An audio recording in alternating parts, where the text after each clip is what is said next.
Welcome back in, everybody. We are back. What's wrong, Sky? Oh, you just got that look. Okay, that was an okay look. That's not the total panic look. That's like you just forgot to. I forgot to mash another button.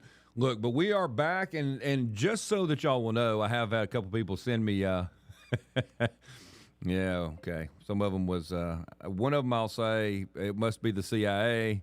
The other one, who it must be, I will not say who that might be. That would want to keep us off the air. But it was the interwebs. It was the internet. It was nothing that Sky did, nothing that I did. For once, it was not something that I did. So the interweb service and the whole building down where the studio is went out. So that was not on me or you, Sky. No, it's completely just an act of the interweb technology gremlins. Yeah. And when it goes down, it goes down. Yeah. Maybe we should just use Skylink. How long it was going to stay down. Because you know what we were about to get? What? Well, see, there were no phones. There was no Scott Beason. Yeah. There was no internet, nothing I could do. Right. So they had a Mel Brooks Film Festival on television yesterday, in honor of Mel's 100th birthday. Really? Yeah, Blazing Saddles. Why didn't you? You should have called me and told me that. I could have watched some of that, especially if I knew it was uncut. It was uncut.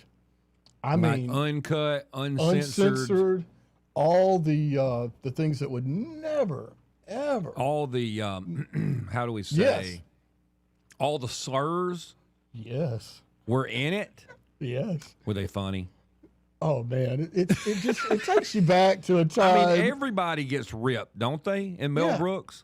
Everybody, and plus, and the people that are doing the ripping are they're idiots too. Right. So.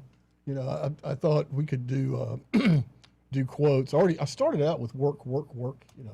Hello, boys. Have a good night. Remember that? Work. The governor, Lepetamine. Unfortunately, my only Mel Brooks quote that I ever remember is where the all that the was women? In it. That was where in all it. the women at? Yeah. Hey, boys. Take a look at this. And Cleavon Little comes out by the rock. Yeah. Where are all the white women? And the Klansmen, of course, go crazy. Yeah. Oh, my gosh. I can only imagine Mel Brooks is bad, and I mean, quote unquote, bad enough, censored and made palatable for today. I can't believe that was on the AMC? Turner Classics. Classics. Yeah. I did not expect What do you think it. the pushback? Surely they've gotten like 5,000 emails from all the pansies. Yeah, well, let them. That's just it. It's time to say, okay, look, enough of you people. Right. But, certain people use these words all the time. It's okay for certain people to use it, but not others. Right. It's crazy. Right. The whole thing's just crazy. It's all about how you meant it, Sky. If you meant it to put someone down. I don't know where we're going in this country, but I'm telling you, things and people don't listen to me. People, what I found out? I found out that the more I try to warn people about, hey, let's cool the jets down on some of this stuff that's going on, people take that as me being racist. Right. When I'm just saying, hey, we got to stop this. We cannot have this constant, or at best, you know what I get at best from the left is, well, you're only upset about it because well, look, I'm being the leftist here, okay? I'm just saying. Because people are being mean to white people. I'm like, no, I have been upset about anyone who is targeted, anyone who's abused, anyone that is used as a scapegoat. I would argue that it has been this program and your humble host who many times have said and credited and attributed that it would be people of color who would save the United States. I have said that many times. There you go. Because many of them seem to be the ones capable of understanding what we're doing to ourselves. It's not liberal white people. Liberal white people are the most blinded, most belligerent, most ignorant. They have no doubt that they are right, and they will lead everyone into destruction. Now, I know y'all have heard that. Me say that 1,000 times, especially liberal white women. And what do I get for that? Well, you're just sexist. Because liberal white women are insane? That makes me sexist? Pointing out the obvious. Yes, there's so many of them. Well, what about the liberal men, Scott Beason? Well, there's not many of those. There's just not. And I would dare say, if you could get many of the liberal men, liberal white men, away from the liberal white women, they're not near as liberal as you think they are. They're just trying to fit in. Oh, God, here I am. They're just trying to get with the liberal white women. There's an angle. Yeah, I mean, they don't believe some of that stuff. They're either already locked in and stuck, so they're just saying, "Oh, fine, I'm for this, so I don't have to hear it. I'm on the same page." Or they're like, "Man, this is the path to free love." How's that? See, I said free love. Like the old days. Yeah. Okay. Like I told y'all before, my theory on the sexual revolution, hey, women should be as wild as men want them to be, that was made up by ugly white men. Well, it certainly Ugly worked. white men who couldn't get chicks said, you know what? Women need to be more loose. Free love. Women need to be, oh, and by the way, since they seem to still be inhibited, they're not buying my plan. I think women need to be involved in the drug culture too. Because does that not help if the goal is to be able to partake with more girls? I'm telling you, it's part of the strategy. Now, the Marxist strategy of destroying the family and destroying women and New Age, whatever wave feminism, that was all a bonus. But to get a bunch of foot soldiers out of men, I'm telling you, because look, those men, those young college-age men and those young, maybe professor types, they weren't saying, if we could just get some more feminism and get more women in the workplace and more of them out of the home, wow, America would be great. That is not what they were thinking. If we could just get, it'd be wonderful if more girls were on heroin and did more drugs. That was not what they were thinking either. They were thinking, how do I get with more of these women? And somebody said, I got a great plan here. And they're like, yes, I am on that team. Women's liberation. Burn your bra. Burn your bra. I remember that. Bra, woman. I remember that. And they did. They really did. Burn your bra. How do I do this? That's if freedom. you want to be free, you should burn your bra, and that skirt needs to be about half as long as it is now. That will make you free. Well, won't you like that? No, absolutely not. I will be appalled in only looking at your eyes. Only your eyes. Because I am liberal too. Is that not what they did? Yes.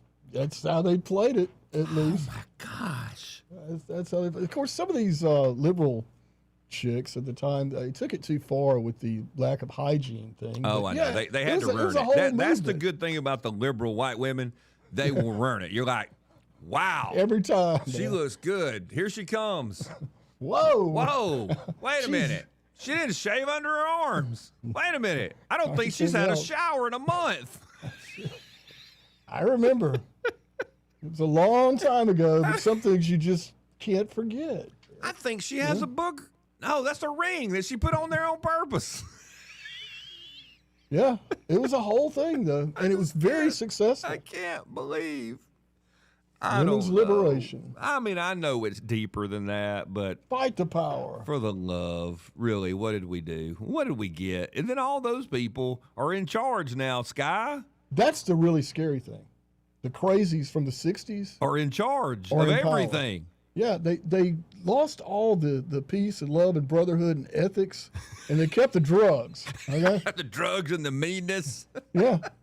We got to They take a kept all break. that. I'm enjoying it. I don't. Y'all may not be. We'll be back.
Scott Beason, president of ARP, Alabama Recovering Politician. Alabama Unfiltered Radio with Scott Beason.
Welcome back in, everybody. Let's get back out to your phone calls, get back on our original topic, modern life, where we're headed, the whole 9 yards. Let's go to Red Top. Red Top, welcome to the program. I hope you're well. I hope the weekend went well for you.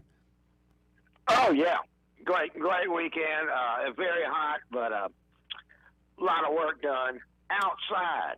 There you go, man. I hear you. It's good for your health, isn't it? You're damn right. I can take it, buddy, because I got no body fat. But I've always been able to take it anyway because I'm healthy. Yeah. And I've got to be outside. You people that live inside and your cubicles and all that, you're dying every day.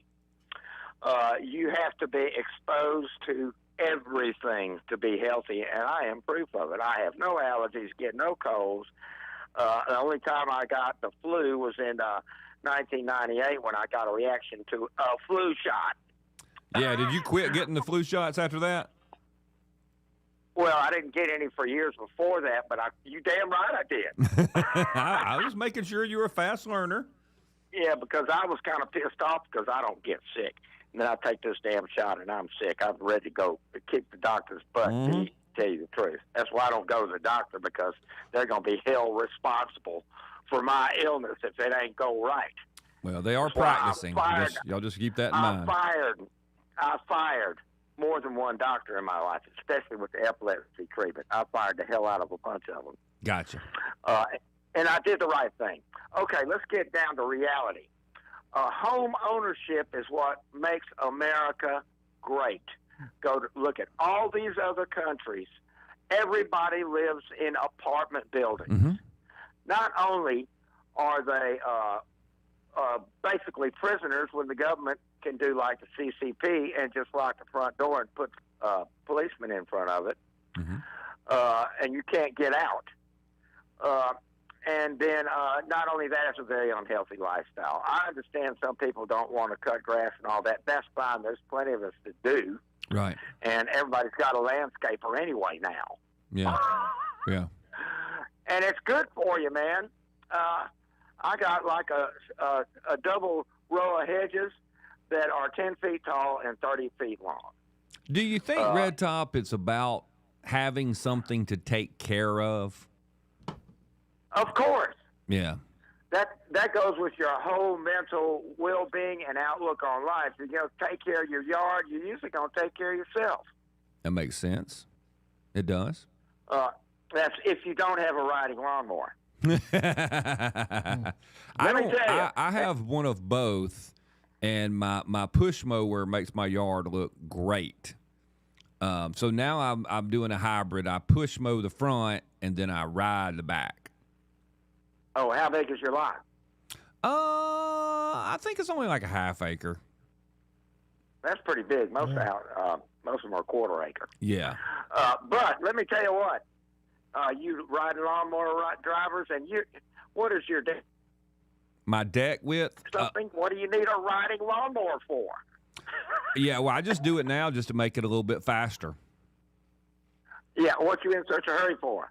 Yeah, that's good. Well, because I got to cut the bushes. My wife likes the bushes, I like to make them into a wall, into a hedge, and she likes them cut into little round individual bushes, and I have a bunch of them. Of course she does. So that's of course she does, yes, because you know what? That hedge trimmer does not know her. I know where you're coming from, man. Let me tell you something, Scott. When I lived in my house on Adrian Lane, my next door neighbor had a riding lawnmower, and I had my push mower. And one day I said, "Okay, we're going to race on the front yard, see who finishes first." Yeah. Who do you think finished first, Bubba? Yeah, now look, I'm going to tell you honestly, in my front yard, I think I could probably push mow at about the same time because I have to go down, turn around, come back with the driveway and the whole 9 yards. But the backyard where I just cut in a giant circle, that one. He spent his whole damn day turning around. I'm going to whip through that. And there's truth to that in a small area. Yeah, let me ask you about this one. The people that have a yard that's like tiny, like the old downtown parts of Montgomery or Birmingham, and they cut it with a riding lawnmower. Oh no! I don't even understand that. When I had a townhouse, I had a manual, the old style. Oh, you had a reel mower, a push reel mower? Yeah, it was fine. It was a very little yard though. Yeah, it's just a townhome, but yeah, that's what I cut it with. That's good. Yeah, it's exercise. Man. I like it. Hey, Red Top, we're gonna have to take a break. What you got? Roll Tide, go Trump. See you guys. You got it. Have a good day. We'll be back on the other side. Alabama Unfiltered Radio with Scott Beason.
Welcome back in, everybody. Second half of the program. Let's get out to your phone calls. I know some people want to weigh in on our topic from the first half of the show. Let's go to John. John, welcome in. Happy Monday to you. Hey, good morning. Good morning, John. Wanted to share this with you. It's an extreme example, perhaps, but it's still a great example that I share with my students all the time. A long time ago, probably in the 40s, my grandfather was a farmer, had about a couple of hundred acres, and butted up next to the property of a dairy. And in that little community, the dairyman broke his leg and was not going to be able to make his crop, take care of the dairy.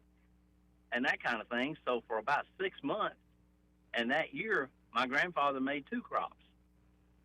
He made his neighbor's crops, and my dad and uncle helped take care of the dairy. Mm-hmm. And and my point is I don't see a lot of that kind of community kinship, that kind of community connection to be able to just drop what you're doing and help your neighbor out just because he's your neighbor. Yeah. It's all gone. I mean, think about the attitude that some of us have.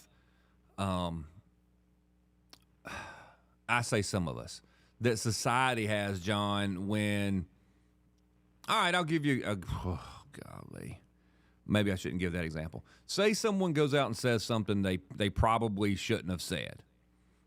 Our society today, half of us want that person destroyed immediately, lose their job, lose everything. And then the other half will say, well, got what he deserved. And just let it be. Like there's no concern for somebody's ability to make a living, to earn a living, to be able to survive, and we just automatically think, well, I mean, they'll find something else to do. I'm too busy focused on what I'm doing to worry about them. The second thing is, since we don't know our neighbors usually, we really don't care. I'm sure that your family knew that guy. They were family friends. Oh, yeah. And I'm just about bet they felt really sure that if the shoes had been on the other feet, the other guy would have helped them as well. That's that mutual no doubt. respect and love. Yes. Oh, yeah. He was that kind of man. Right.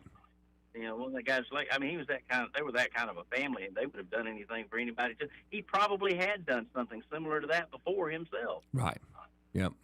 It was, look, times were harder. I get it, at least physically, but there is beauty in the old South and arguably in old America before we became, what is it Thomas Jefferson said, before we all got piled in the cities on top of each other?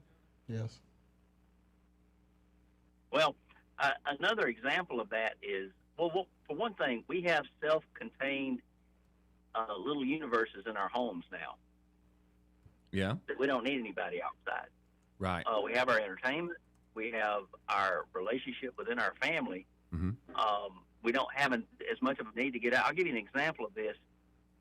In the South, in the 20s, 30s, 40s, 50s, 60s, we used to have revivals. Churches have revivals all over the place. Yeah. And you went to everybody's revival because, frankly, there wasn't much else to do. Yeah. And they had good motivations, too. But they all went to different places. And I'll tell you this, too. The races went to different churches back then, too. Because I know my dad told me about it. Yeah. He said that visited each had a other's revival churches. at this little church. Mm-hmm. They visited each other's churches, and there was a revival somewhere close to your community all summer long. Yeah. And everybody had their own week and that kind of thing. And you can't get people to go to church now on Sunday. At their own quote unquote own church. No, you're right. You're absolutely right. Hey, one of my greatest memories, and it's funny you brought this up, in my little town, which is not a little town anymore, but I can't remember. Maybe I was in junior high, so it's early 80s, was the last time they had a big tent revival. And the tent was huge, and it was on, you're going to love this, it was on the baseball field at the high school. Yeah, I've actually preached at one of those. Yeah. For a black congregation. Yeah. And look, it was, I don't remember, I'm sure it was hot as all get out, but I remember just thinking, this is the coolest thing. And it was the same as what you're saying. There were people from all the different churches. The Baptist church people were there, the Methodist church people were there, the Church of God, the Church of Christ people were there. It was a literal community revival kind of thing. And I guess that's why I remember it, because it's one of those things that I only experienced it like once or twice, and then it's gone, completely gone. And there was something magical about being outside, everybody being there, the word being preached. And my grandfather told me one time he got saved at a tent revival meeting of that kind in Coleman, Alabama. Yeah. That's just, Well, I don't know why all that's gone. I guess because we think that, well, if there's not air conditioning, we're not going to go. Tell you this before I go. This little black minister, he was in his 80s. Mm-hmm. He started preaching that night, and he had been going for about 45 minutes. Mm-hmm.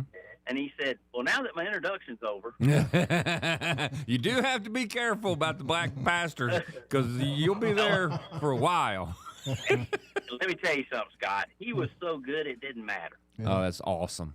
Oh, He preached at 10 o'clock. I wish I had been there. That is I wish he fantastic. had to. Yep. John from Wetumpka, I appreciate you, buddy. Take care, bud. Thanks, man. It's been a while since I really felt the Spirit in a sermon. Yeah. Come to think of it. Well, so many sermons today, Sky, are. No offense to anybody. I got a little positive pick me up. Hey, be sweet to your family. I've decided what I want to tell you. Okay. All right. I've got a little message for you, like fix your hair better, that kind of message, and then I'm gonna see if I can find 2 verses to back it up instead of just, hey, here's 2 Chronicles 2:9. This is what God says, and whatever it is, here it comes, the whole 9 yards of it.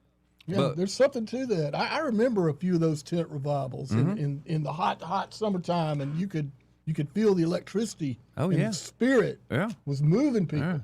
People are coming forward. Yeah. Pastors have turned in their Bibles for devotional books, just like we have. I'm You don't guilty need too. the whole Bible. You just need this one verse little- pick me up. I can do all things. You mean shoot good free throws? I can do all things. You know what I'm saying? Yeah, I do. And it just annoys the flip out of me. But it is what it is. Let's go to, look at all the people. We got one more on topic, and then we'll get our World Cup update. Wong Jong, welcome to the program. I hope you're well. Happy Monday. Happy Monday. You tell story because Hootahatchee. Everybody know everybody at Hootahatchee. So you tell story. So we have switch over here. Rainsboro Speaker of House and Coleman Legislature give a switch to cut you off when you tell story. Now, we have special forum over here that we do things, a special way of communication that makes it work for everybody, knows everybody else in Hootahatchee. Are you ready for the acronym of our great forum? Yes, Wong Jong.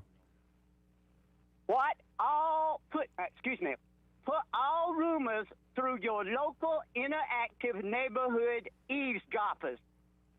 Party line. We went back to party line. Everybody know everybody. And Gladys tell all when she hear it. You want to go back to that, Scott Beason. Shame on you, but we love it over here. Have a great day. Thank you, Wong Jong. Do you remember a party line, Sky? I do. I really do. It's like Mayberry, the old Andy Griffith show. Oh, yeah. Sarah, get me. Yes. Like that. And then sometimes I can remember. very Now, seldom, look, I say I can remember it, and maybe my dad will call me and say no, it was changed because he was a phone company guy too. But in my mind, I can remember picking up the phone at my grandparents' house and hearing the people up the street talking on the phone. apparently that was it costs less to have a party line, but a lot of people, older people particularly, really desired Having the that party feature. line. Yeah. Can 'cause you they could imagine you're telling a listen story in. about what happened, and then you're about halfway through, and this voice comes. It's your neighbor. She's like, "That ain't how it happened, Sarah. I understand that did occur. Sarah Claire, From you know time to that's time. not what happened." It did, and it did. Yeah, that's really togetherness in a community, right there. Yeah, you're You tight. shared- Well, I shared mean, the you know, same- you know what people need. yeah. The And what they dishwasher got. broke. Your neighbor shows up to help fix the dishwasher that you hadn't told anybody was broke other than your cousin who lives in Chicago. What did Andy say the three greatest forms of communication in Mayberry were? What? telephone, telegraph, and tell Floyd. Yeah. Everybody knew your Everybody business. will know. We'll be back. Alabama Unfiltered Radio with Scott Beason.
Welcome back in, everybody. So let's turn this over here. Yeah, welcome back in. Let's get our World Cup update, and then we'll get back on the topic because maybe this will take a little longer than we thought. Roke on Tour, welcome back, and we hope you had a good weekend.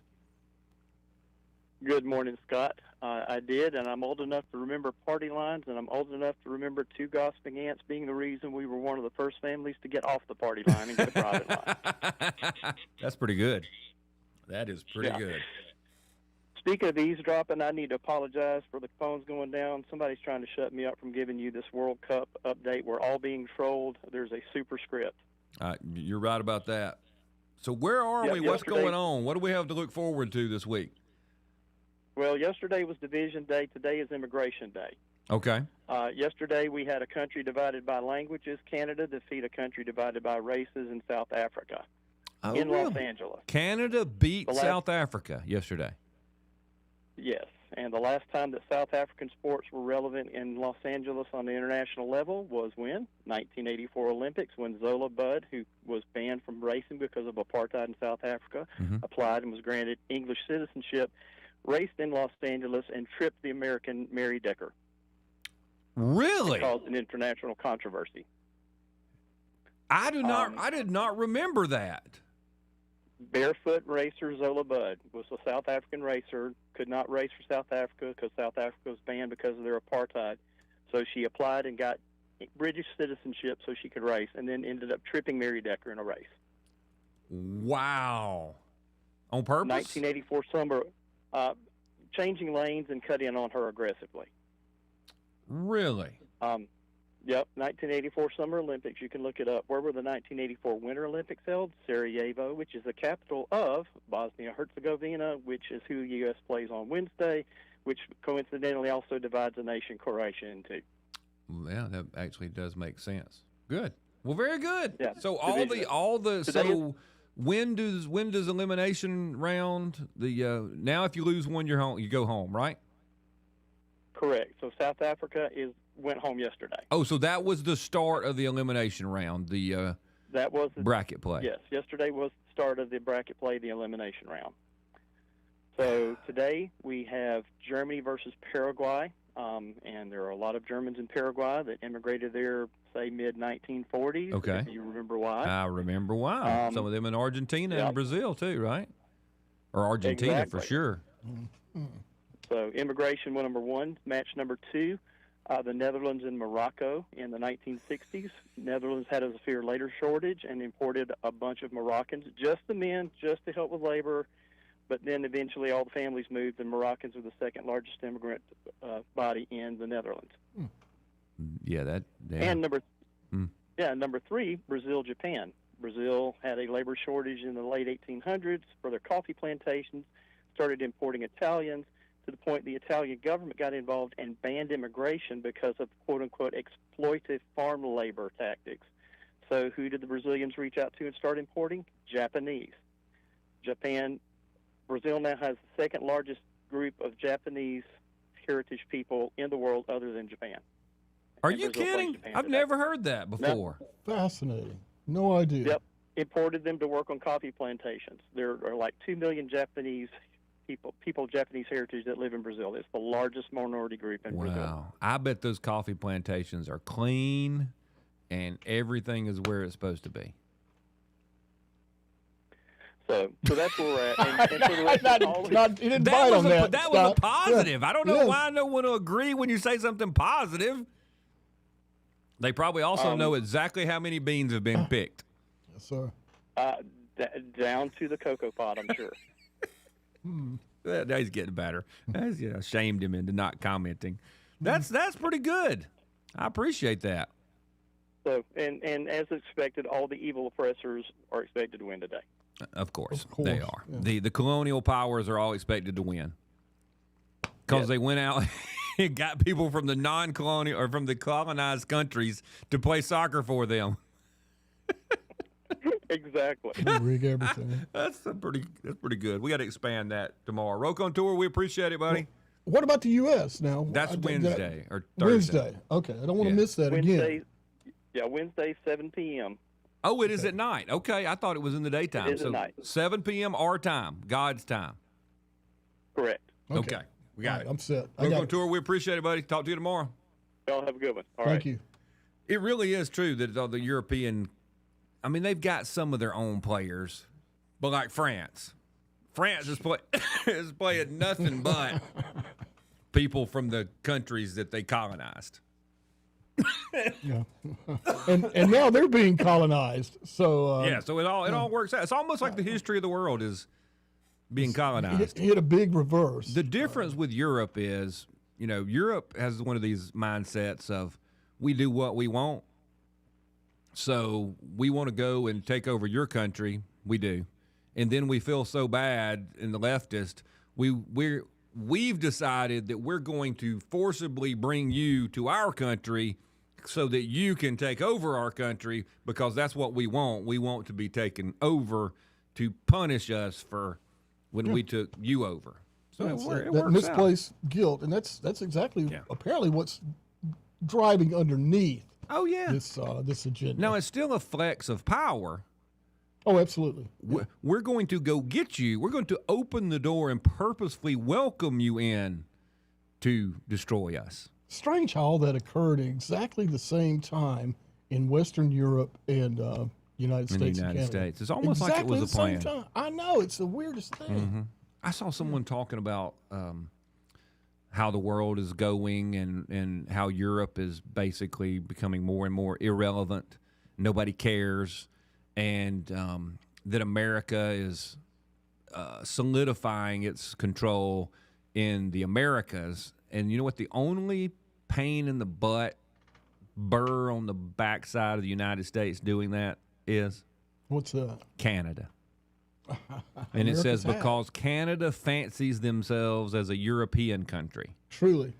And they can't see the writing on the wall. And the question is if they're going to have to be forcibly brought into, hey, you're part of the Americas, and you need to quit with the European banker loyalty butt kissing that you've always done. And are you going to do that or not? Well, here's some exciting news. Okay. Alberta will vote on secession in October. I know, it's amazing. That's why great? they can't. Have you seen their oil reserves? It's astronomical. It's more than the United States put together, total. That's You know what they could be without the Canadian government? They could be a Canadian Qatar. Yes. Where all of their infrastructure, everything is paid for from the skimming off of the oil profits. They are so rich, but yet they've been getting royally just hammered. Yeah, that's the word I'm looking for. Yes, from the Canadians, the Europeans, from the Canadian government for years, and I think they finally had enough. I hope. So, nah, probably not. The way all these votes are, what is it they say? It's not matter. It's not. It doesn't matter who votes. It's not how the man votes. It's the man that counts the votes. Joseph Stalin. Yeah, I think that's what they're going to be headed for. Let's go to Paul P. Or do we got to take a break? Which is it, Sky? Well, we can get Paul started. Let's get Paul P. started. He's on top. I got about Paul P. 30 seconds. All right, we'll give him. Maybe we stretch it a minute. Well, sure. I don't know that I can get into all that. How y'all do? We're just going to get you started. You're doing good. We're going to get you started and carry you over. How about that? I haven't been able to listen very much today, but I was able to tune in right about the time when the guy from Wetumpka was on, and that brought back a lot of memories talking about the old tent revivals. Yes, sir. But I remember a lot of them being in the fall where the weather would be foul, and I was quite young myself, and I was thinking, why in God's green earth would we be out here in a tent in this kind of weather? And then, of course, I thought about secondhand. Well, after I come to understand a little bit of Scripture and read for myself, aren't we glad that it's not as it was during the Old Testament, where on the Sabbath they was out there all day long where they read from the Scriptures, and then in the New Testament, when Paul would be teaching in the homes, he would speak for so long, hours on end, that there was a young man who was sitting in a window in the upstairs room listening and fell out backwards and broke his neck. I've heard that sermon. In the window. Yeah. Fell asleep. Yeah, absolutely. Hey, Paul P., we got to take a break. Do you want to carry over? You want to hold over? Nah, that was about what I wanted to bring up. I got to get out and go in the store, get something before I get to the house. You got it, Paul P. I'll be back to the FM when I get back in the car, though. You got it, guys. Appreciate Thanks, you. We'll be back. Welcome back, everybody. Do not forget our friend Brian Dawson. He has a podcast, the 1819 News, the podcast. You can find it over at YouTube. His one of his latest ones, I don't know if it was one last week, was about the Pakistani rape gangs, and pretty controversial topic. Probably would be banned if he had that podcast in Europe, but I think it's something that people definitely need to listen to, definitely need to think about. Understand the cultural, quote-unquote, complexities. And we in the United States have really been sold a bill of goods. This is not part of his podcast. This is extra stuff. But you can find it at YouTube or any of the other places where you listen to your podcast. It's 1819 News, the podcast. It's Brian Dawson's deal. We in America have been sold such a bill of goods about multiculturalism, about all cultures being the same, and, we just need to celebrate. It's awesome. Just bring everybody here. And it was sold to us during a time when, I mean, how much different are you actually getting when your immigration comes from mostly European countries? oh no, the Germans and the Italians, I don't know if we're going to be able to tolerate it.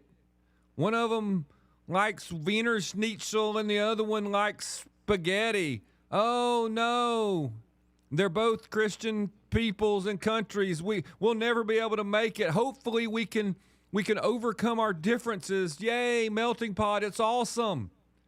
That's where we bought it all, Sky. Sure. Never envisioning bringing peoples who are like, hey, yeah, you can rape girls that don't believe like us. It's perfectly fine, and we don't. It's probably up to you to teach us that we shouldn't, and really, it's up to you to keep us from it because we're gonna we're after it all the time. That's not the same. No, but we had people who are like, oh no, it's all a giant melting pot. The things that we were told, and yes, you can go back, and if you go back and look up melting pot, you'll probably lose your mind, but just stuff that just wasn't true. We knew it wasn't true. If we had an actual study of history, we would have understood that some of those colonial powers, mostly the British, fully understood the differences in cultures. And they were kind of brutish, the British, when it came to tolerating the home culture of the places that they colonized. They're like, you're not doing that. That's barbaric. Well, that's our culture. Well, in our culture, we execute the people who do those things, and you need to decide how dear your culture is. I mean, that's a true story. That was about burning the young widows if the man died. Yeah. You burnt him, and then you put her on top of the funeral pyre, and that was India. That was in India. Yeah. Yeah. Now it's all turned around. Just a spoiler alert on Brian Dawson's podcast. Uh-huh. If you haven't seen the report, it's estimated 250,000, a 250,000 UK girls have been raped. Yeah. By these Pakistani, primarily, they have sacrificed their daughters on the altar of diversity. Oh, it's absolute insanity. Have you seen the Have you seen the British guy of I think he's Japanese descent, talking about that whole thing? Because the British news and the British authorities, you know what they say? What? They call them Asian gangs. And he is beside himself because he's like, stop. They're just like in the United States, guy. They just say stuff.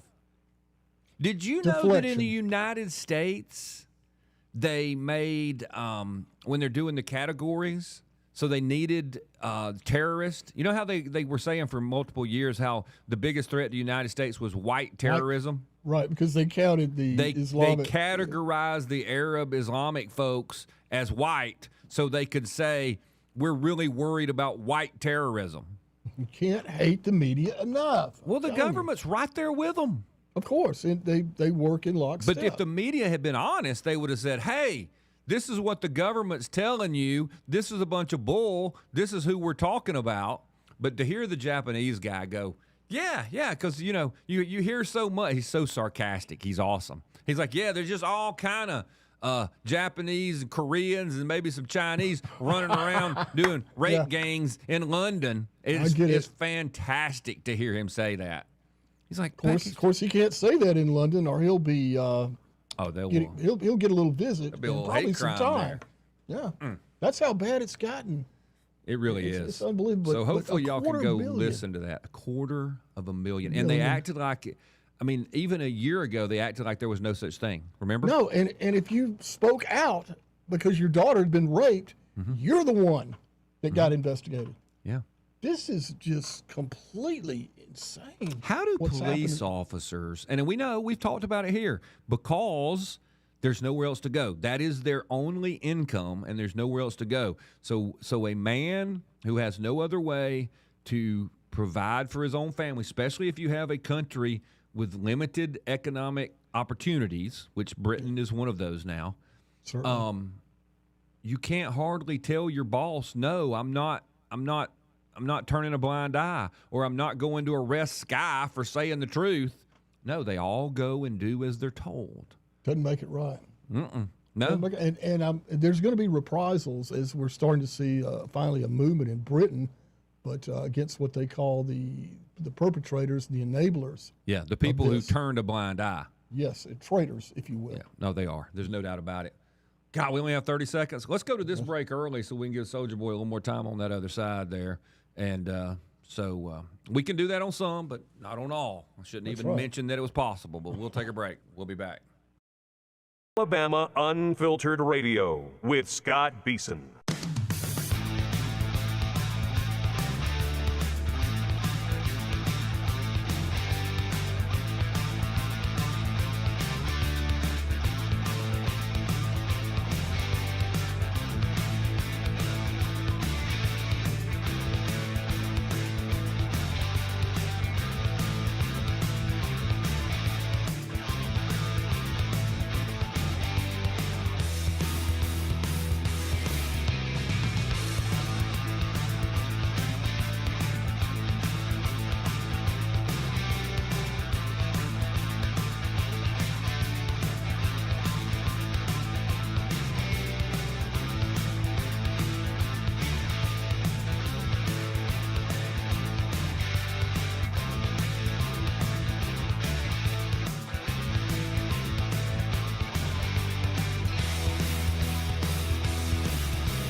Welcome back in, everybody. Let's get out to Soldier Boy. Soldier Boy, welcome to the program. Happy Monday to you. I hope you're well. Oh, thank you for taking my call, guys. Yes, sir. Hey, I got a math formula for you. I want you to answer it. Okay. You take immigration plus, no, not plus, immigration minus simulation equals what? Invasion. Ooh, I like that. Do that math. And I want to celebrate and let everybody be happy. We only got 2 more. Today and tomorrow is the last 2 days of Pride Month. Okay. Thank goodness. But next month, July, is heterosexual month. Woo woo. Woohoo! Heterosexual Yes. pride. Yes, and my pronouns are going to be Christian and straight male. That's my pronouns. I hear you. I mean, I've always liked Charlie Pride, but I thought a month was a little long for any singer. You're going to celebrate heterosexual month next month? Oh, I'm all for that. Yes. It's very low profile. You know, we don't have to have flags or anything. You know, but I like my pronouns being a Christian and straight male. That's 2 pronouns you can identify. I got it. Why is it not 3? Which one? Christian, straight, and male. I'm not pushing it too much. I don't want to make too many. Yeah, you don't want to take too many things. I got you. Yeah, no. Hey, I want to thank the Montgomery Police Department for something real quick. Okay. I was talking to Sky about it. I'm happy to see the chief finally did something that I actually agree with him. I mean, I'm like 1% agree with him, but I love he's brought back the motorcycle patrol detail. Yeah, I think motorcycle cops are. I mean, I like it. I don't. Are they just for keeping the streets safe? Is that what they do? Are they for speeders and stuff? Primarily traffic Well, enforcement. Yes. 15 years ago, they used to have them all the time. Yeah. Yeah, I haven't patrol. been on patrol motorcycle unit since 2007, I believe. Or, let me Yeah, check that. and you know what's so sad about 17, that is, excuse me. you know what the sad thing about it is, though, is I was telling Sky, could you imagine today if you're on a motorbike with a black uniform, but with black sleeves, long sleeves, Oh, it's going to be and hot. a body armor vest on it, and that heat. Yeah. Can you imagine driving that bike for 8 hours? Hey, what makes you? What do you? Why do you think they're bringing it back? Does somebody's friend have a motorcycle dealership or what?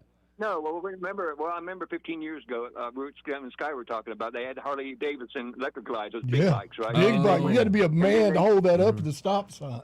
Yeah.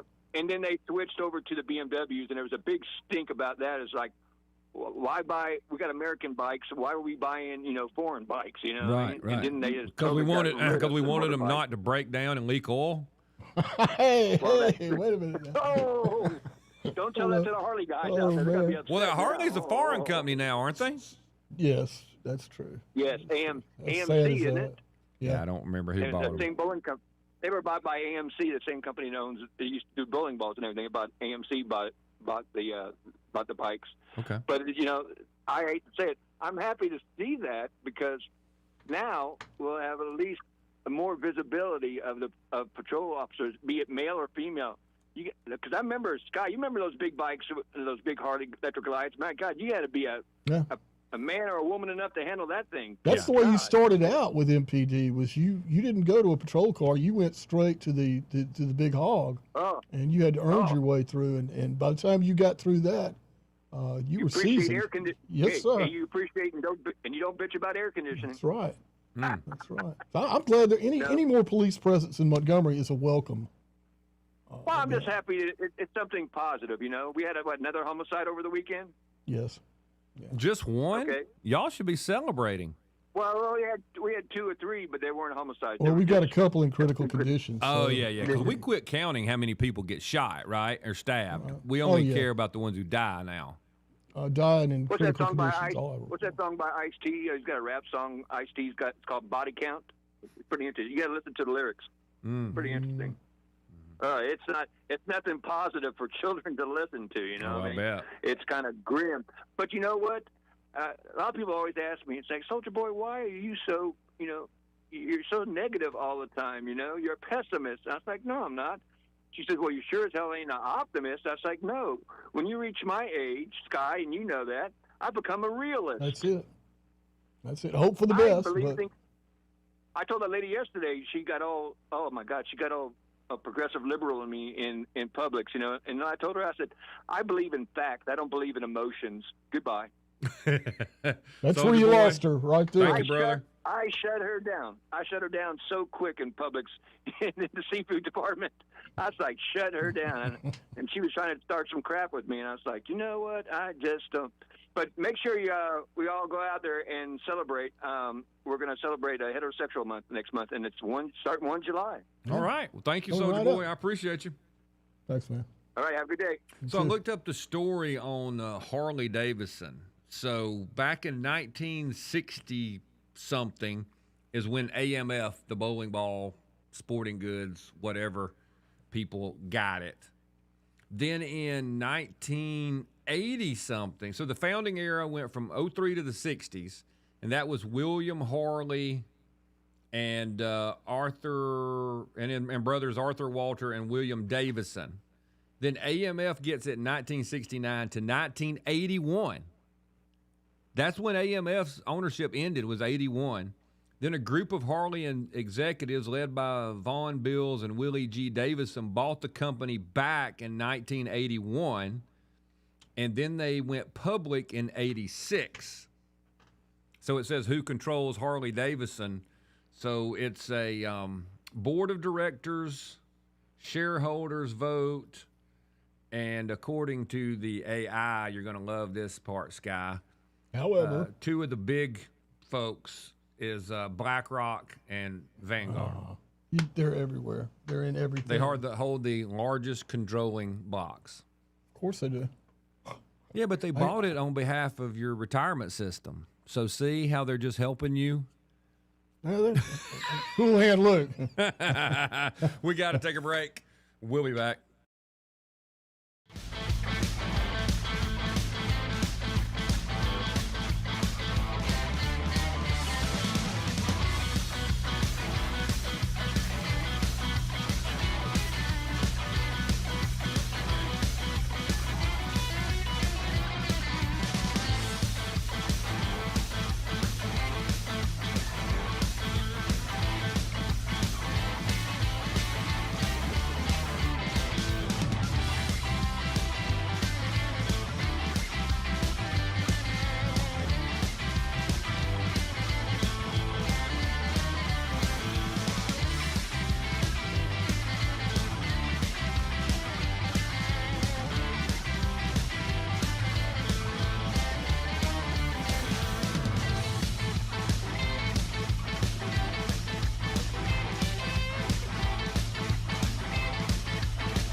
Scott Beason, president of ARP, Alabama Recovering Politicians. Alabama Unfiltered Radio with Scott Beason.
Welcome back into the program, everybody. Good gracious, we're down to the third half already, Sky. I can't believe how the days are going by. I looked up during the break for our friends in the river region. And then, look, this applies to people all over the country and all over the world. I said, what is the best police motorcycle? This ought to be good. Well, the Americans aren't going to love it, but... I wonder if they're going to give you the most popular or... Well, this is AI again, okay? And I'm probably going to... Then we'll decide who we're going to choose. All right? Okay. All right, I'm ready. The best police motorcycle depends on a department's specific needs. But the one that is widely considered the top overall performer for global law enforcement, praised for its speed, agility, and modern technology. Moped. BMW R1250 RTP. That was my guess. BMW. The Harley-Davidson Police Road Glide remains the standard for traditional U.S. cruiser patrols. And you know what their argument is for the Harley? I'm going to... pro or con? Pro. Pro. I don't know. What would it be? That's what we always had. Oh, that's no, I'm serious as a heart attack. Tradition. I mean, that's as positive as... Well, that's what we've had. Okay. Tradition. And they claim ease of local maintenance. Well, there you go. That's definitely a factor. Yeah, but don't you have your own folks to fix them? Shouldn't you? I mean, it's motorcycles. Give me a little bit, I can fix them. Okay. That's a scary thought in Montgomery, Alabama. Okay, yeah, that's a very good point. But here's the interesting thing. So you and I are deciding what we're going to buy for Montgomery. Okay. There are also at least three other choices. One is an electric motorcycle. You want to guess where it's used in the United States? California. Yes, it is. In California, the West Coast, it is silent, zero-emission, urban patrolling with incredibly low maintenance cost. Because you know what? If it breaks, you have to take out the whole little engine, throw it away, put a new one in. No maintenance costs. Replacement costs, maybe, but not maintenance. That's a little different. Yamaha makes one. Yeah. And then Honda makes one. Now, I'm leaning towards the Honda. It's called a Honda NT 1100 Police. It's built on the same frame and body as their, what's it called, an Africa Twin. The one that basically you can, go from, drive all the way from somewhere in northern Europe to the very southern tip of Africa. And it says it represents a major shift in modern fleet design, focusing on rider agility and lower department operating cost. It weighs like 500 pounds. Nice. Where the big Honda things it weighs 566 pounds, roughly 250 pounds lighter than the Harley-Davidson Cruiser, significantly reducing rider fatigue during long shifts and parade duties. It also has all kind of junk in it that manages lean sensitivity, cornering, ABS, multi-level traction control, wheelie control, keeps the bike stable during emergency maneuvers on wet and uneven pavement, comes out of the box with factory police-specific wiring harness. Wow. So you can wire in your radios, your emergency lights, and your sirens without having to splice into the main electrical system. Plug and play. It's unbelievable. So integrated hard pannier bags, front engine guards, rear bumper protection, a document box, and an adjustable windscreen. Guess how much it cost? $14,500. I thought with all the specifics and everything, it'd be even more than that. Significantly less. It gets 45 miles a gallon. Wow. That's impressive. But by the time after all these features and add-ons, is it really a motorcycle anymore? Well, besides it's on two wheels? It tips over. Yes, it's still a motorcycle. Okay, it's still a motorcycle. Now listen to this one. One of Redondo Beach, I don't even know where that is. Maybe that's California as well. It is. They bought just the Africa Twins from Honda with their automatic transmissions. Everybody else recommends the 6 forward speeds. Oh, yeah. It has a long suspension so that officers can comfortably hop curbs, ride down stairs, or take it off-road, even onto a beach if necessary. Now, we A don't have any beach, you beaches say? in Montgomery, but riding down some stairs or going over the curbs would be pretty nice. And I'm pretty sure that big old glide thing Not gonna just perform does as not well. go well. Going down the stairs on the electric line.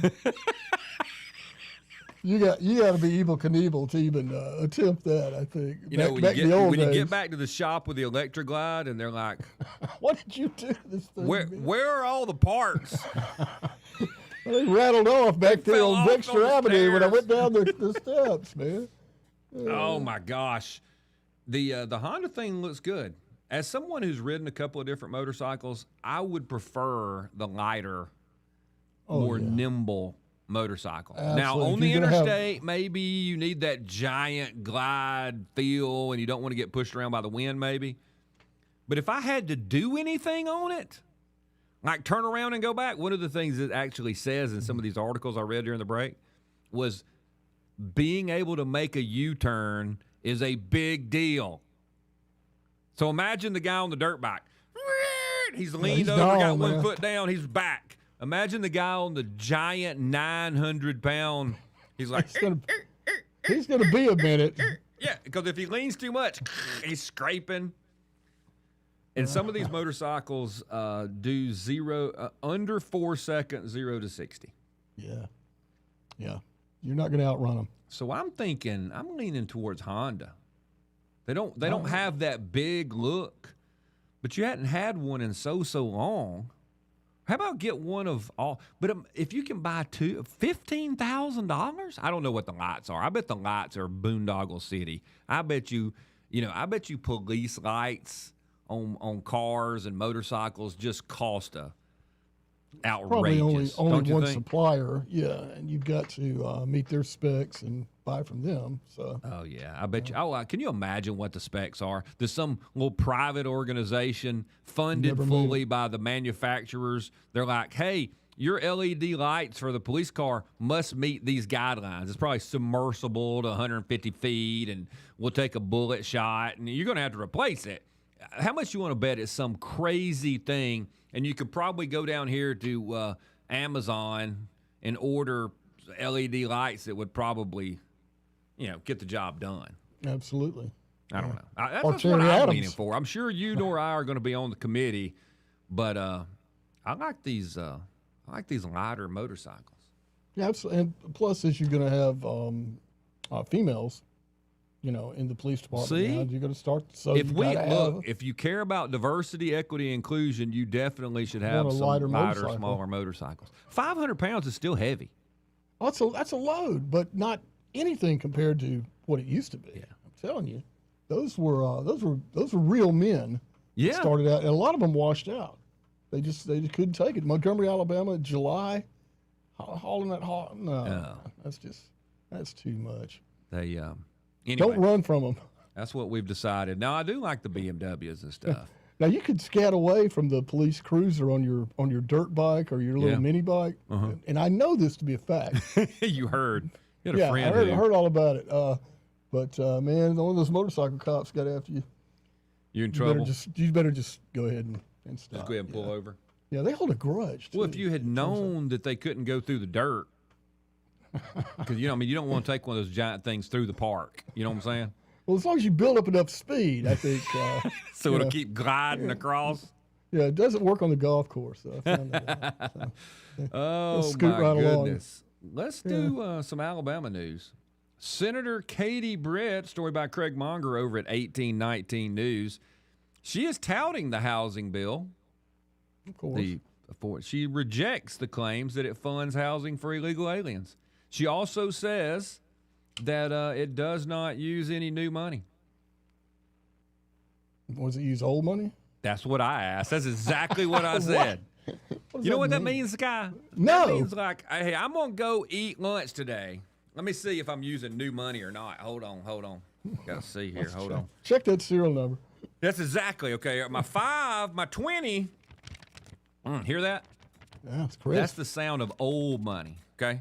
My 5, a little more clacky. That's new money.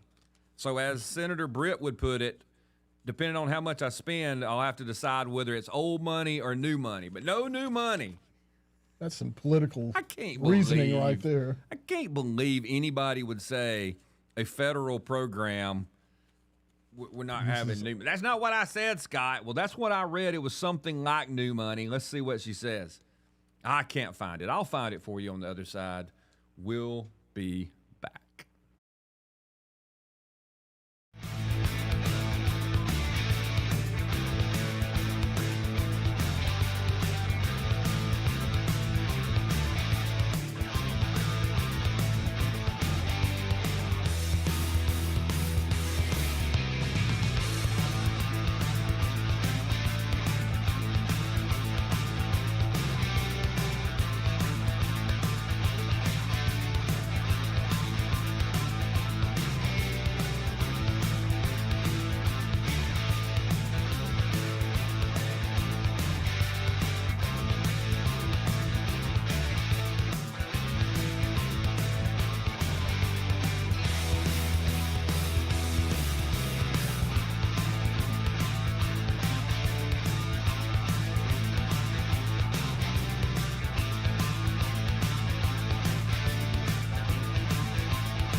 Scott Beason, president of ARP, Alabama Recovery.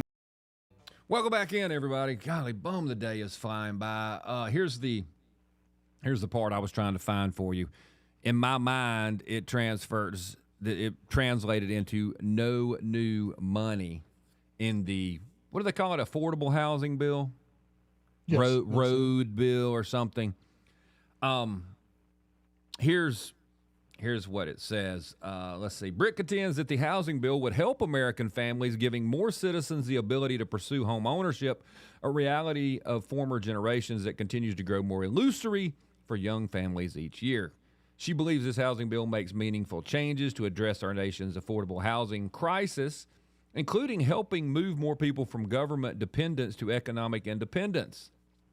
You think Sounds great. Another government program is going to do that? Helping disabled veterans across crucial housing assistance. See, it's going to help the veterans. Modernizing outdated federal manufactured housing requirements to reduce cost. So are you telling me we used to have requirements that used to make them cost more? Which one of those requirements are you getting rid of, Senator? I'm serious. It's a heart attack. I'm here. I'm with you 100%. I hear more administration, more government interference, and more unintended consequences. Now listen to this. Remember what I told you the other day about, hey, this sounds great, right? I'm for it. I'm for it. I'm for it, Scott Beason. I'm for it. Now the federal government's involved, right?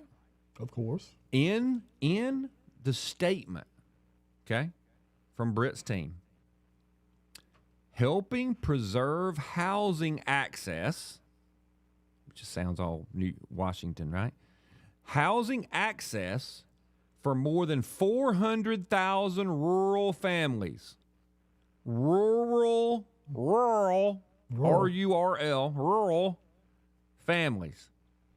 How you gonna help housing access for 400? How did you know there were 400,000 rural families, Senator? And what exactly does that look like? You gonna have some rural apartment buildings that we're gonna build? Some rural fair housing there, Senator? Sounds unlikely. Sounds weird to me. But look, and where's the rest of it? It continued, quote, importantly, the bill does not appropriate any new funds. There's the one. That's the one that my where's mind it coming translated into no new money. So where's it coming from? In order for that to be true, it must take from some other existing government program. Well, it's using funds we already have. Well, they have all the funds. It says does not appropriate any new funds. So let me get this straight. So my son needs money for gas and to eat at college or whatever. And say I give him, I don't know what his allotment might be. So this week, I know he's got to drive somewhere. I give him $100 on Monday. I'm like, hey, you got to put some gas in your car. Or he says, I need some gas in my car, and then I need to go by and get something to eat. Okay, here's $100. Right? So I've given him $100, right? Okay. On Wednesday, he says, I don't have any money. And I'm like, well, so I give him $20 more. And then I go out and say, but see, that 20 is new funds.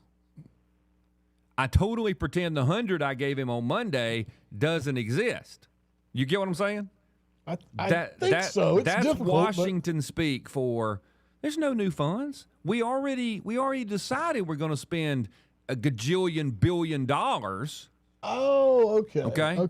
But if you spend a gajillion billion plus one, that means you had new funds. Okay, but the bottom line is you're out $120. That's exactly right, because I was out 100. You can call it whatever you want. You call it Chinese. The 20 was tea, new funds. The 100 was just money that was already going there. You get what I'm saying? Yeah, so if that's you some give, lawyer ball. if you have an allowance for your child, you're only spending new funds when you give them more than the allowance. Now I got it. Does that make sense? Yes. If you have to give more than the allowance, so I guess the senator's argument is, look, we already have an allowance for fair housing, and we're just kind of changing the way we're doing it. That's a bureaucratic hoop-de-joop right there. Yeah. You want to bet whether there's also a reason that the response comes from the Brit team? and not from the senator herself? You want me to tell you the reason they do it that way? Yes, please. I didn't even know that. I wouldn't have said that. That's my team, and we're going to be working on, because I didn't mean that at all. Deniability. That's what I think. I think that makes sense. Well, didn't we see that in the campaign? Well, seems to be a running pattern if you're correct. And I didn't know anything historical about it. evidence, precedent says that you probably are. Now, look, I'm not mad at anybody. I just want to know how many of y'all, how many of us would bet money. Tuberville says he was opposed to it. Katie Britt was for it. Everybody else says, including Ann, that it has money in there for illegal aliens. You want me to ask that question? 400,000 rural families. You think any of those? None of those are illegal. Right. None. Why do all these rural places? Okay, I'm gonna ask a question, Sky. Things we know, things we've been taught, things we've been told. True or false? Fewer and fewer people live in rural America. True or false? True. That's what we've been told, right? That's correct. So if fewer and fewer people are living in rural America, how do we have a housing crisis in rural America? I think what we didn't hear was fewer and fewer Americans live in rural America. Well, now that would be kind of a little. You know how we always difficult say to- we don't pay attention. We don't listen to what we're told. The verbiage. Scott, I didn't say there were fewer people. I said there were fewer Americans. Key And you want to say I'm lying to you, but I'm not lying to you. I didn't say people. Now, I'm not saying the senator said that. I'm just saying how the press tells us things. We come to a conclusion because our mind has to process what we're told, and we think, oh, there must be vacant houses out there. There Right. just must be, I mean, it's like ghost towns out there. Well, apparently not so much. Because if Not you so need much. to, if you need to tell people why you want to vote for a big housing bill, you need to throw in some farming kind of language, don't you? Yeah, you got to make it sound good. You got to sell it to the American If public. you say rural, that means you're stopping those young people, those young farmers, right? Isn't that in our mind what we're thinking? Absolutely. Rural, Agriculture, young farmers out there. grassroots. Ah, Yeah, I'm very suspicious. well, I mean, what could go wrong? A little bit more federal control, freeing up the little bigger manufactured housing. bureaucracy. Do we Sure. we call it manufactured housing, right? We don't call it trailers. Or mobile homes? That's how We don't call mobile homes anymore either, right? No. Even when the Manufactured wheels housing. fall off, they're still not. Because didn't we change it to They're mobile not in homes mobile because homes. trailers had a bad connotation? And Then mobile homes got the connotation that the trailers had, so now we call it manufactured housing. That's right? That's correct. Yeah. Like we do every word. Once the bad word... It sounds so much cleaner though. Manufactured housing, like the other housing wasn't manufactured. Yeah. Now you live in a trailer park. Did Come you on, bring it man. on wheels? Did you pull it there behind a truck? That's all I want to know. Which I'm fine with that. Some of those are super nice. But the yeah. fact that we just changed the names of things drives me crazy. We'll be back.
Scott Beason, president of ARP, Alabama Recovering Politics. So, God, there's so much stuff to talk about, so many things to do. Just not enough time in every day. Let's get out to your phone call. Let's go to Roger. Roger, welcome to the program. Well, did you see where Mr. Brett took a job with 68 Ventures? And guess what 68 Ventures do? What? I saw that he took a different job, but I'm not familiar with 68 Ventures, so what do they do? They build houses. Oh. Do Right they there really? On Long Road, on the right-hand side between Bell and Taylor, they got a big, but all over. They're really big on the Gulf Coast. Development, land acquisition. They're kind of a Stone Martin light, but don't work to be, but look them up on your AI. They went through some political, legal kind of come up through the years. But mighty strange that she's batting for affordable housing, and Hun says, I think I'll get in the housing business. I'm starting to think like Scott Beason. Roger, thank you for that. I'm gonna look that up. That is fascinating. Appreciate you, buddy. I put my application in today. I don't blame you. It'll be a good job. Very good job. Thank you. Yeah, well, I mean, it looks as if AI says they do build and develop houses, though they typically operate as the master developer, preparing the land and the lots.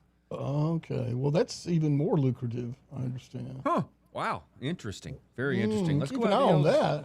Let's go out to the other phone calls. What do we got? You want to do them in order, Sky? Let's see. What's the best order? Rooster's closest to the topic we've been on already today. Rooster, welcome to the program. Hey, Scott. Hey, Rooster. How are you, buddy? I'm getting better every day, my friend. I hear you. Look here, I want to go back to what you first started out with this morning. Yes, sir. About the people living out in the country or living in cities. Yes, sir. Okay, you got to go back to Genesis. Okay. Cain killed Abel. Cain murdered Abel, and then he got banished. And then he went off to the land of Nod, and he got a wife, and he built a city. What I want to know is who in the hell did he marry? I don't know. And who lives in the city? There wasn't but Adam and Eve left after Cain left. And also, the word Adam means to show blood in the face. And really? Jacob can blush. Yes, that's what it means in Hebrew. And Jacob can blush. Wow, that's some interesting stuff. I mean, there were people here before Adam was made. Oh. He was a special creation. Yeah. Oh, that's some deep thought right there. Yeah, you're gonna derail me, Rooster. I appreciate you, buddy. All right, my friend. All right, have a good one. I've been thinking about it. Let's go to Charles the First of Dewey. Charles the First, welcome to the program. Hey, Scott, I was going to talk about the Supreme Court ruling, but I know some stuff about this housing that's going to really open your eyes, like some of the stuff I tell you. Are you ready for it? I'm ready. And you can look up what I'm telling you, as you usually, you'll see I'm right, okay? Okay. All right. Scott Turner's over Hood. This has to do with the city mouse and the country mouse and what Britt, in other words, little Miss Shelby's done right here, okay? Okay. Right now, Turner was supposed to be trying to move people out of urban housing that did not show that they were citizens or that they worked for 40 hours or that they didn't find a job or improve themselves in 2 years. Have you got me? Okay. And so the Democrats put forth, we can't do that, we can't do that. So now the time period for getting these non-40-hour-a-week workers and the not finding a job and getting out of this housing in urban areas will be estimated to start in January, February. Now, I want you to follow me here. These people will be booted out. But they ain't got to do anything but turn around and wait a year or so, and then they can apply for Katie Britt, come out to the country where these non-working people can now become the urban people to be at our football games shooting somebody up because they came to the wrong side of the field. Have you got me? I'm kind of understanding what you're saying. is the government will go out and did you see it there? build new what they call fair housing, affordable housing in rural areas, and then when the people get run out from the cities because they are not That meeting were the bad guidelines, because they didn't work. yeah, because they wouldn't hit a lick at a They snake. will be our neighbors. They'll be our rural neighbors in little box houses that they put beside us for us to have urban-like problems out in the country. Just sort of like whenever the state of Alabama tries to do their infrastructure. The government has done that exact same thing multiple times historically. Absolutely, they've done that. Yeah. Now, if you don't mind, it's really important what happened with the Supreme Court while the show's been going, okay? Okay. Yeah, I saw the mail-in ballot thing where they said, was it? Yes. And it was our girl. What's her name? It was Roberts. No, I thought it was Amy Coney Barrett. It was Amy Coney Barrett that did it. It was her, yes. And let me tell you what the problem with this was. It's what I was telling you a couple of weeks ago, that if I could have spoke in front of the Supreme Court myself, would have stopped it. You remember me telling you about Amber McReynolds? Mm-hmm. Now, you even said something about hereditary being a part of things. Both of her grandmothers were elections judges, okay? Okay. And she was already running before ever 2020 hit, her whole thing about mail-in ballots. And remember, she is the chairman, the highest person of the U.S. Postal Service as far as talking to governors and secretaries of state. And guess what she has a right to negotiate with them to do? Postmark, whenever they come to an agreement of when she wants to show a postmark for that particular Democrat state, where she was the one that actually spoke a long time with Raffensperger in Georgia that got their mail-in ballots and all that going. In California, too, personally, if you look her up. Mm-hmm. And we can't even remember, we can't get her out of office. So that means that postmark, there's a lot of leeway, and she's the head honcho, and all her life, since before 2017 in Colorado, she was the top person in the United States with an organization to promote mail-in ballot voting. Yep. Have you got me? I got you. Yeah, so it's really a bad situation that somebody should have told our Supreme Court justices, wait a minute, this is not a precise deadline of marking. They can get with governors and secretaries of states, and that can become pliable. And she actually teaches they have like a little, it's called something. I can't think of it right now, Scott, but it's a means of like making your postmark date, if it goes along, if you agree with the governor, be pliable. Mm-hmm. So, I appreciate you. Thank you, Charles. And I was going to tell you something else real quick. Okay. The hearing is right after the hearing for Tuberville. Wes Allen took off of it, and it's just going to be to see if it goes forward or not at 1 o'clock today. Okay. Yeah. Thank you. Appreciate you, Charles, the first. Take care. Yes, sir. Yeah. I mean, it is what it is. I'm just telling y'all, when the federal government says they're going to help us with something, it's going to end up bad. I would feel so much better if they would just get out of the way. I mean, Sky keeps bringing up the housing market collapse, and much of that collapse was caused by, one, allowing the banks to play all their funny business games they play with money, because it's fake money. It's fiat money. That's what fiat means, right? Fake? Yes, fiat currency. Yes. And so they can loan money they don't have. We've talked about that whole thing in there. And then if you roll that in together with the federal government saying, hey, you're being a bunch of meanies, you got to let anybody and everybody have a mortgage. Yeah, but what about the people that don't pay? They won't even pay their regular old bill right here. We can't stop some of these people from they won't pay their power bill. Oh, but you can't be saying. So they just gave out. They played funny money at the very, very top, okay? Right. And then they allowed, because, we're helping people who aren't even going to try to pay at the bottom. And then who got hit? All the regular people in the middle who always try to pay their bills, who always try to do what's right. The middle class, working families, they all got slammed because of disaster caused by the top. And people pretending like they're going to help the people at the bottom And so all of us get whacked. And that's probably what will happen again thanks to affordable housing. We got to take a break. We'll be back.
Scott Beason, president of ARP, Alabama Recovering Politicians. Alabama Unfiltered Radio. Welcome with back Scott into the Beason. program, everybody. Man, some of the things that we discuss. I'm trying to save the republic, save the country. Sky and I are brainstorming.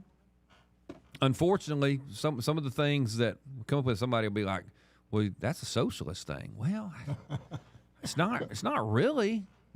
Yeah, that cow's out of the old red barn. So to speak. I tell know what I you, mean? I keep warning. Of the last week or so, I've been warning people is there is a reason that so many Americans here on the 250th anniversary of America, that so many Americans are voting for socialists. And look, they don't. I get it. They fully don't understand what's on the other end of this. Okay, they don't.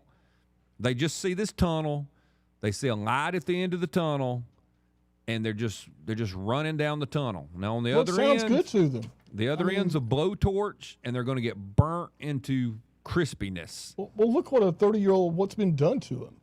You know, they were sold this. Oh, you got to go to school, get your education, everything. Now they're, tens of thousands of dollars in debt. They can't get a job. Right. There's no place to start. The cost of living is completely outrageous.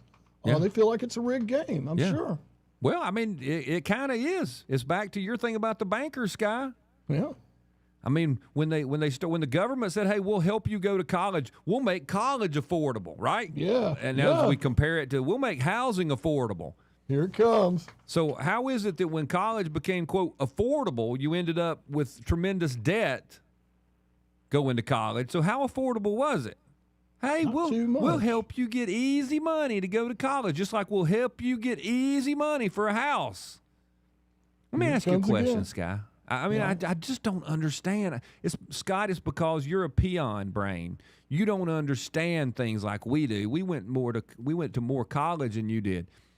If I'm selling whatever, dried butter beans, okay, that's what I'm selling.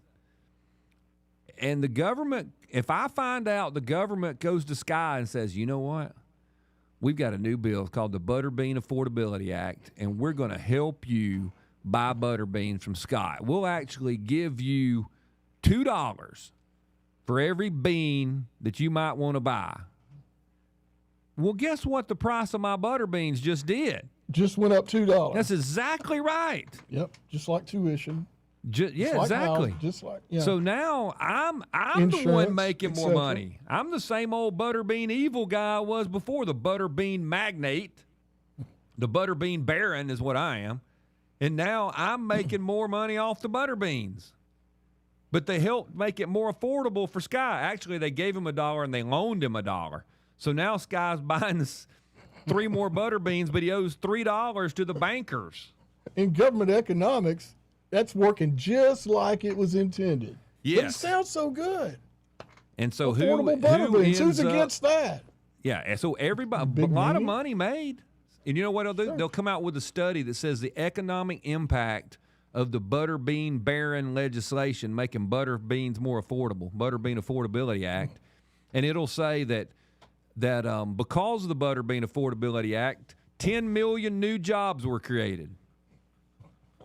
Government job. Yes. To keep up with all the butter and beans. the spinoff. Bean Well, counters. Somebody's got to make all the things that the Butterbean Barons are going to buy, making the money from you. The yacht business went up great because the Butterbean Barons are now making more money, just like the universities. The universities are just overrun with staff and professors and buildings that say Shelby on them. And you're like, what the heck happened? Oh, the government came and helped us. That's what happened. And while they were making it more affordable, they told everybody that you should go, that you're just an idiot if you don't go. So now what do we have? Millions upon millions upon millions of people working jobs that they're locked into, that some of the companies that promoted this affordable college, what do they have now? They have low-paid, educated people that they're just working in that cubicle. And how long are they going to work them in that cubicle? Until they can get AI to replace them. That's what. Yeah. Am I telling something that's wrong? It's a captive market. No, and they're so deep in debt. They got to keep working. You can't stop. Yeah. And you know what? One of the reasons you can't afford a house? Because you're paying your stupid college loan with your affordable college money. Right? And we're still doing it. And we're going to double down. I can't believe it. And they're not going to do the things that it takes to actually fix it all. They're just going to create another way for their buddies to make a whole bunch of money in the banking business. And they don't care if you lose that house or not. They'll sell it to somebody else when the economy comes back up. Didn't care last time. They made up the money to buy it, sell it to you. We'll be back.